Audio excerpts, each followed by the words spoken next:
Hello, Thomas Malchow here. In this video, we're diving into Piriformis Syndrome. Now, before we get into this, a word of caution. This is for those who have been diagnosed with Piriformis Syndrome specifically, okay?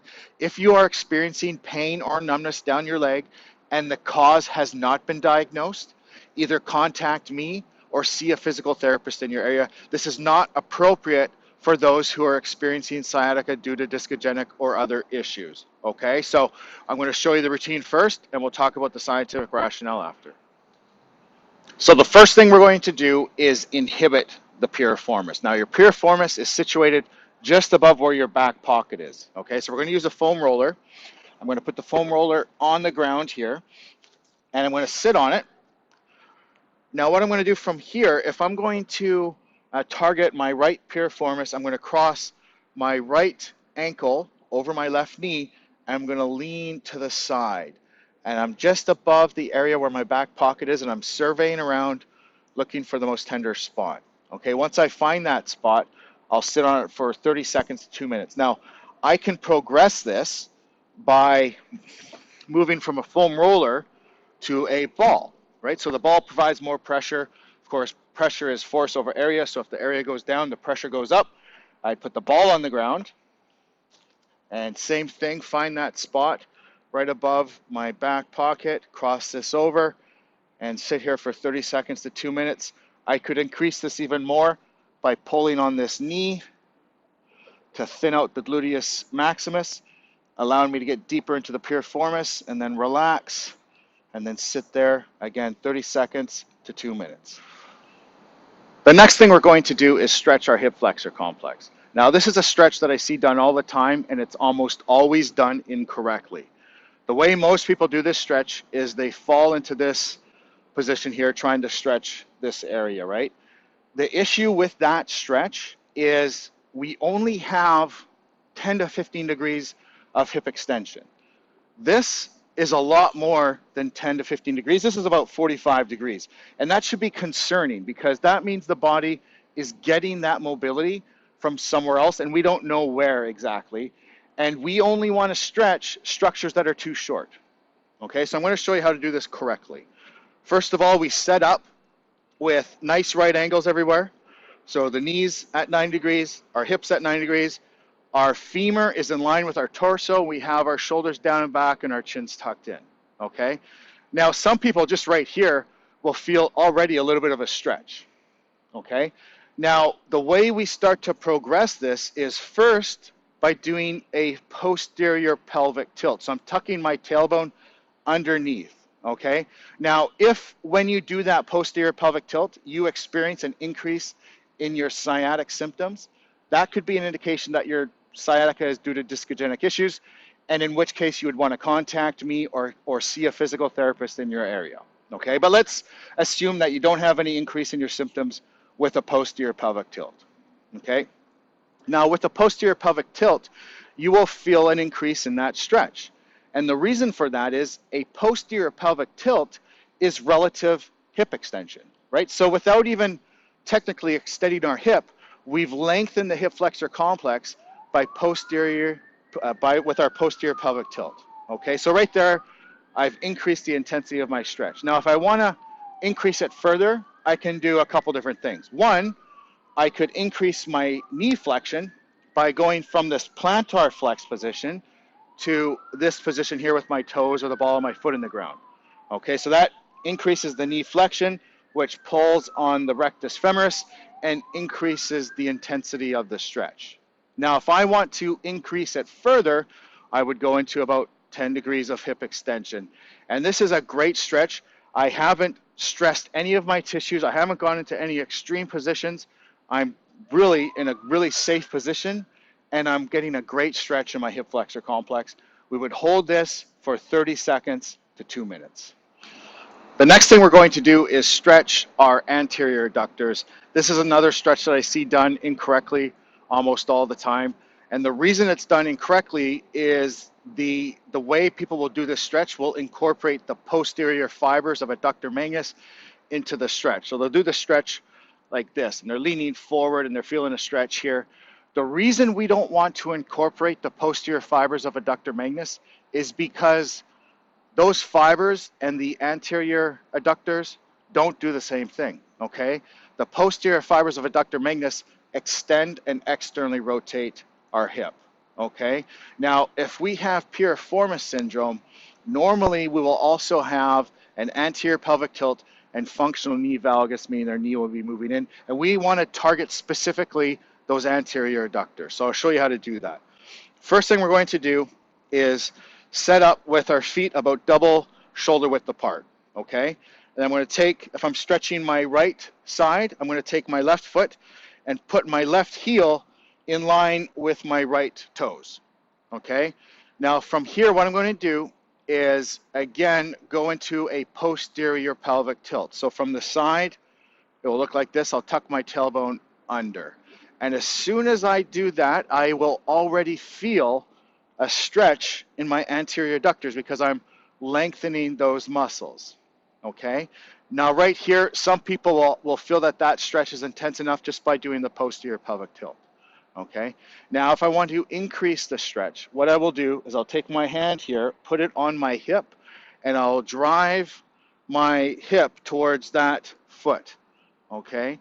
Again, maintaining the posterior pelvic tilt, keep that tucked under, and then move this way, and you don't have to go very far until you feel this stretch. This is a great stretch, and we can increase the intensity even more by fully extending our knee, squeezing our glute, contracting our glute, and driving our heel into the ground. So we have slight translation to the side, a posterior pelvic tilt, squeezing the glute, extending the knee, and driving our heel down. And this is a great stretch. It's one of my favorite stretches. It's very effective. We would hold this for 30 seconds to 2 minutes. Okay, so the last thing we're going to do is we're going to activate our gluteus maximus and gluteus medius, and we're going to do a hip bridge to do that. Okay, now we can do this on a Swiss ball. I'm going to show you how to do it on the ground. Okay, now this exercise is actually quite difficult, and it takes some practice for most people. How we set up is we want our feet or our shin bones as straight up and down as possible. Okay, that's just so that we have congruity, so we're able, when we do this again, we always set up in the same place, okay? Now we want our feet slightly wider than hip width apart, okay? Keeping our knees out, that we don't let them cave in. Now the key is, what we're doing is we're bringing our pelvis off the ground, trying to extend our hips, but in doing so, not activating our hamstrings, okay? So most people, when they go to extend, they'll feel that these hamstrings, they tense right up, okay?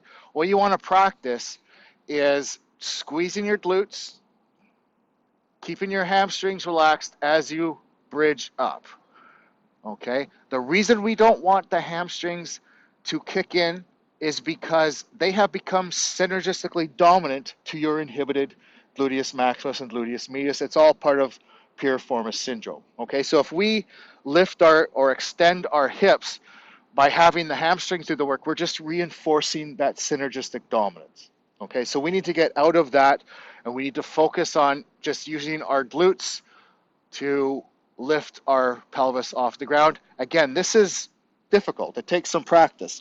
We could get a little bit of help by using a band. So what the band does,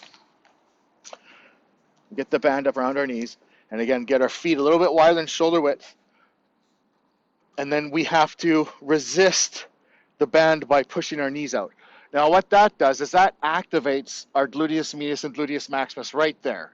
And because they're activated, it keeps the neural drive away from the biceps femoris, which is the hamstring muscle, which is trying to kick in, and it's much easier to keep the hamstrings out of it with this band. And so I would encourage you to get a band. It doesn't have to be very stiff, but stiff enough that you have to hold this out, okay?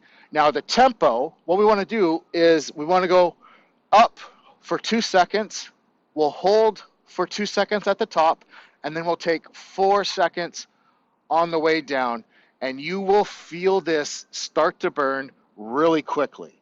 The goal is to get to 12 to 20 repetitions with that 4-2-2 tempo. Okay, so it's 2 seconds up, 2 seconds hold, down for 4.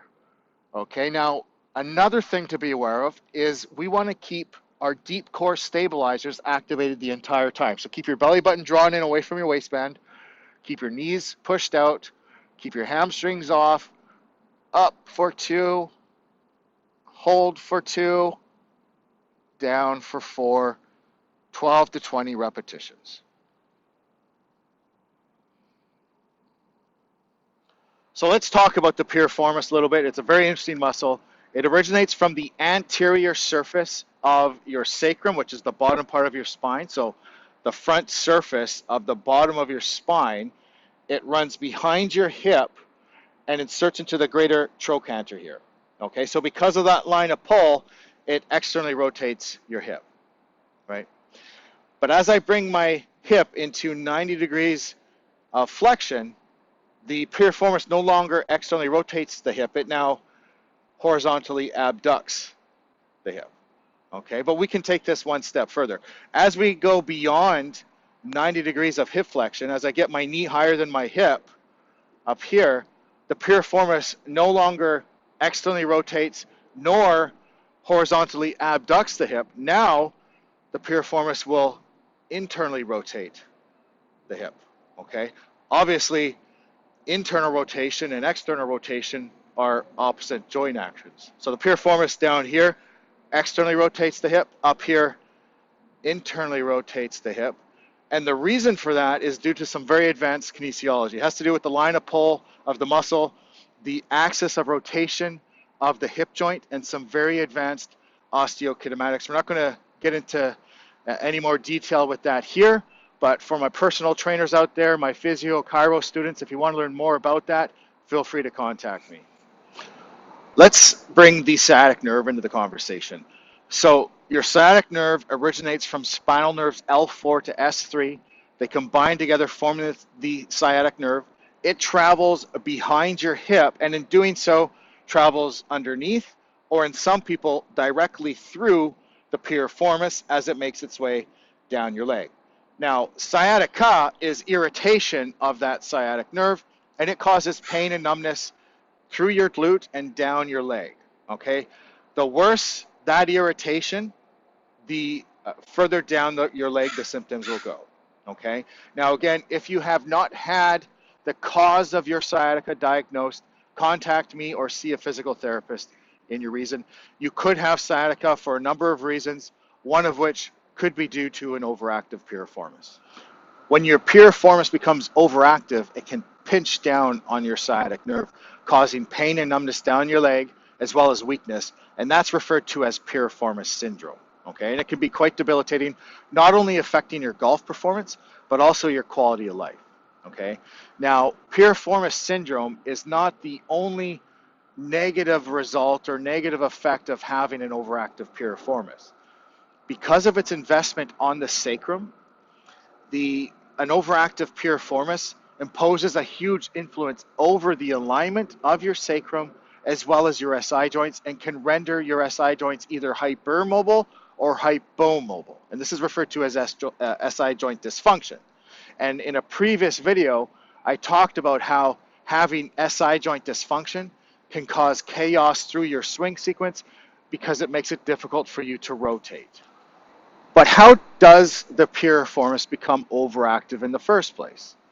Well, it all has to do with our daily activities. Most of us spend a great deal of the day sitting, and because of that, our hip flexor complex becomes adaptively shortened, meaning its normal resting length is a little shorter than it should be. Okay? Now, when a muscle becomes adaptively shortened, it almost always also becomes overactive, meaning receives too many excitatory impulses from the brain. Okay? Now, if we have a short and overactive hip flexor, that means we're going to have a long and underactive hip extensor. The primary hip extensor is the gluteus maximus, so we have an inhibited gluteus maximus due to us sitting all day. Okay? Now, the gluteus maximus doesn't just do hip extension, it also eccentrically decelerates hip internal rotation, okay, along with its buddy gluteus medius, okay? But if we have an inhibited gluteal complex due to the overactive hip flexors, that means we can't eccentrically decelerate hip internal rotation as well when we walk or play sports or go through our swing sequence, and our body has to recruit other muscles to pick up the slack. As we know, the piriformis down here does hip external rotation, and so it's one of the first muscles the body recruits, okay? So we end up with an overactive piriformis, all stemming from a short and overactive hip flexor from sitting too much, okay? Now, that's why we inhibited the piriformis, but why didn't we stretch it? Normally when muscles are overactive, they've become too short. The piriformis is one of these unique muscles that has a tendency to be overactive but too long. Now, it is too short in some people, but the tendency is for it to be a little bit too long. So that's why we inhibited the piriformis, but we did not stretch it. We stretched our adaptively shortened hip flexor complex. We stretched our anterior adductors, which are contributing to this functional knee valgus, and we activated our gluteal complex. I hope you enjoyed this video. Thank you for watching.